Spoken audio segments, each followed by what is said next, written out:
Varahi silver jewellery ఇప్పుడు మన Varahi silks KPHB store first floor లో 28 March hero Teja Sajja heroine Meenakshi Chaudhary చేతుల మీదుగా గ్రాండ్ ఓపెనింగ్ జరగబోతుంది. నంద్యాల సబ్ రిజిస్ట్రార్ ఆఫీసులో ఏసీబీ దాడిలో భారీ ట్విస్ట్ వెలుగు చూసింది. జిల్లా రిజిస్ట్రార్ మేడకు ఇప్పుడు ఏసీబీ ఉచ్చు చిట్టుకోవటం జరిగింది. ఏసీబీ అధికారుల రికార్డుల తనిఖీలో 10,000 అదనపు నగదుతో పట్టుబట్టడం జరిగింది. Junior assistant Hussain Peera phone నుంచి జిల్లా రిజిస్ట్రార్ అశోక్ కి ఆర్థిక లావాదేవీలు జరిగినట్లు నిర్ధారణ జరిగింది. జిల్లా రిజిస్ట్రార్ అశోక్ కు వాట్సాప్ ఫోన్ పేలను పరిశీలించగా ఈ బదిలీపై ఇటీవల నంద్యాలకు వచ్చినట్లు తెలుస్తోంది. ఇక అతను వాట్సాప్ ఫోన్ పేలను పరిశీలించిన క్రమంలో కూడా ఈ వ్యవహారం బయటపడినట్లుగా తెలుస్తోంది.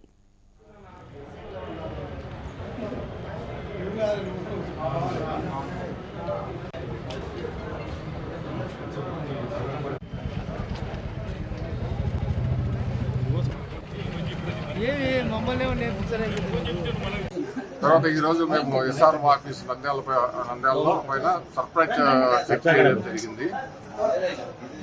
ఈ ఎస్ఆర్ఓ ఆఫీస్ పైన సరే కరప్షన్ యాక్టివిటీస్ జరుగుతున్నాయని చెప్పి వాటి సెవెరల్ పిటిషన్స్ వచ్చినాయి. ఆ పిటిషన్స్ వెరిఫై చేయడానికి కోసం ఈరోజు సర్ప్రైజ్ చెక్ చేయడం జరిగింది.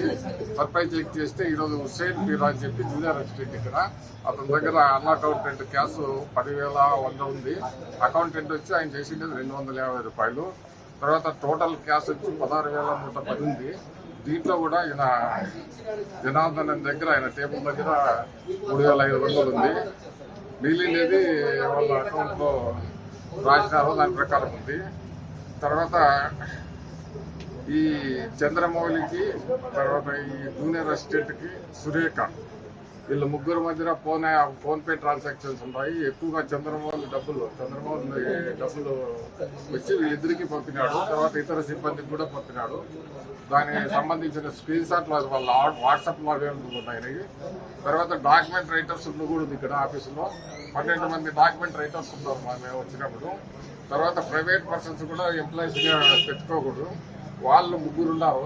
వీళ్ళు వచ్చి మాకు ఆల్రెడీ కంప్లైంట్స్ వచ్చినాయి. ఆ కంప్లైంట్ మేరకు వీళ్ళు ఎంగేజ్ చేసుకున్నారు. ఎందుకంటే వీళ్ళు ఏదైనా డబ్బు కలెక్ట్ చేస్తే దాన్ని ఇక్కడ దొరకకుండా వెంటనే ట్రాన్స్ఫర్ చేయడానికి కోసం అని చెప్పి ఎంగేజ్ చేసుకున్నారని చెప్పి మాకు అలిగేషన్స్ వచ్చినాయి. అది వెరిఫై చేస్తున్నాము.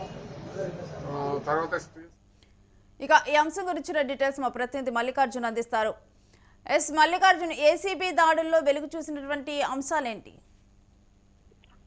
నంద్యాల సబ్ రిజిస్ట్రార్ కార్యాలయంలో అక్రమాలు జరుగుతున్నాయని చెప్పేసి వచ్చినటువంటి ఫిర్యాదు మేరకు ఏసీపీ డిఎస్పీ సోమలతో పాటుగా టీం అధికారులు నుంచి కూడా పూర్తి స్థాయిలో కార్యాలయంలో సోదాలు నిర్వహిస్తున్నారని చెప్పవచ్చు. ఈ క్రమంలో కూడా అధికారులకు విస్తుపోయేటువంటి నిజాలు అక్రమాలు కూడా బయటపడ్డట్టుగా మనకు తెలుస్తున్నాయి. పూర్తిగా మనం చూసుకుంటే జూనియర్ అసిస్టెంట్ గా పనిచేస్తున్నటువంటి హుస్సేన్ పీరా ఎవరైతే ఉన్నారో అతని దగ్గర 10,000 రూపాయలు అదనంగా ఉన్నట్టుగా గుర్తించారు. వెంటనే ఆ నగదును కూడా సీజ్ చేసినటువంటి పరిస్థితి ఉంది. ముఖ్యంగా మనం చూసుకుంటే జిల్లా రిజిస్ట్రార్ అశోక్ ఎవరైతే ఉన్నారో ఈ అశోక్ కూడా గత కొంతకాలంగా ఇక్కడ జరిగిన రిజిస్ట్రేషన్ లో అక్రమంగా డబ్బులు వసూలు చేయడం, దానికి సంబంధించినటువంటి నగదు లావాదేవీలు కూడా గుర్తించి జరిగిందని చెప్పు ఫోన్ పే ద్వారా జిల్లా రిజిస్ట్రార్ కి కూడా అతను పంపించినట్టుగా కూడా గుర్తించారు కావచ్చు. లేకపోతే వాట్సాప్ చాటింగ్ కూడా ఇది బయటకు వచ్చినటువంటి పరిస్థితి మనం చూస్తామంటే గత కొంతకాలంగా మనం చూస్తుంటే ఈ రిజిస్టర్ ఆఫీస్ లోనే అనధికార వ్యక్తులు ఇక్కడ రాజ్యం వెళ్తున్నారు. అందుకని అధికారులు మాత్రమే కార్యాలయంలో పనిచేయాలి. ముఖ్యంగా మనం చూసుకుంటే 12 మంది డాక్యుమెంట్ రైటర్స్ కార్యాలయంలోనే తిష్ట వేసి కూర్చున్నటువంటి పరిస్థితి. అసలు ఏం జరుగుతుంది కార్యాలయంలో అనేది పూర్తి స్థాయిలో ఎవరికి అర్థం చిక్కలేదు. గత కొద్ది ఆరోపణ పట్టించుకోలేదు. ఈ క్రమంలో కూడా ఈ అంశాలు సీరియస్ గా అవుతున్నాయి. అంటే ప్రతిదీ కూడా డబ్బుతో కూడుకున్నటువంటి పని, డబ్బు కడితేనే అక్కడ రిజిస్ట్రేషన్ అవుతున్నాయి కూడా కొన్ని ఫిర్యాదులు వచ్చిన నేపథ్యంలో ఒక్కసారిగా ఏసీబీ అధికారులు పూర్తిసారి ఆ కార్యాలయానికి వెళ్లి దాదాపుగా సాయంత్రం వరకు కూడా అక్కడ రికార్డులను కూడా పరిశీలించడం జరిగిందని చెప్పవచ్చు. అయితే భారీ అవకతవకలు ఇక్కడ జరిగేటువంటి అవకాశం ఉంది. పూర్తి స్థాయిలో సబ్ రిజిస్ట్రార్, జిల్లా రిజిస్ట్రార్ కూడా ఇందులో ఇన్వాల్వ్ అయ్యారు కాబట్టి వారికి వేసినటువంటి ఫోన్ పేలతో సహా అధికారులన్నింటినీ కూడా గుర్తించారని చెప్పవచ్చు. పూర్తి స్థాయిలో 12 మంది ఇక్కడ పనిచేస్తున్నారో వారందరినీ కూడా బయటికి గెంటేసినటువంటి పరిస్థితి. అదేవిధంగా మరొక 2 వ్యక్తులు కూడా అనాధికారంగా అక్కడ పనిచేస్తున్నట్టుగా తెలుస్తా ఉంది. అంటే ఏదేమైనప్పుడు కూడా ప్రైవేటు వ్యక్తులకు అడ్డగా మారిపోయింది ఈ కార్యాలయం అని చెప్పేసి కూడా ఏసీబీ అధికారులు గుర్తించడం జరిగిందని చెప్పవచ్చు. ఎవరైనా కూడా యాక్షన్ తీసుకుంటాం. ఖచ్చితంగా జిల్లా రిజిస్ట్రార్ పాత్ర కూడా ఇందులో ఉందని మాకు తెలియదు కాబట్టి, ఎందుకంటే లావాదేవీలకు సంబంధించిన ఫోన్ పేలు కూడా అతనికి వేసినట్టుగా తెలుస్తుంది. అంటే ఏదైనా రిజిస్ట్రేషన్ కి వచ్చినప్పుడు దానికి సంబంధించిన నగదును తీసుకోవడం, ఆ దగ్గర నుంచి అత్యధికంగా వసూలు చేయడం, రిజిస్ట్రేషన్ సంబంధించి ఆ తర్వాత వాళ్ళకు ఫోన్ పే ద్వారా వేయడం, తర్వాత వాట్సాప్ చాటింగ్ కూడా చేసినటువంటి పరిస్థితి.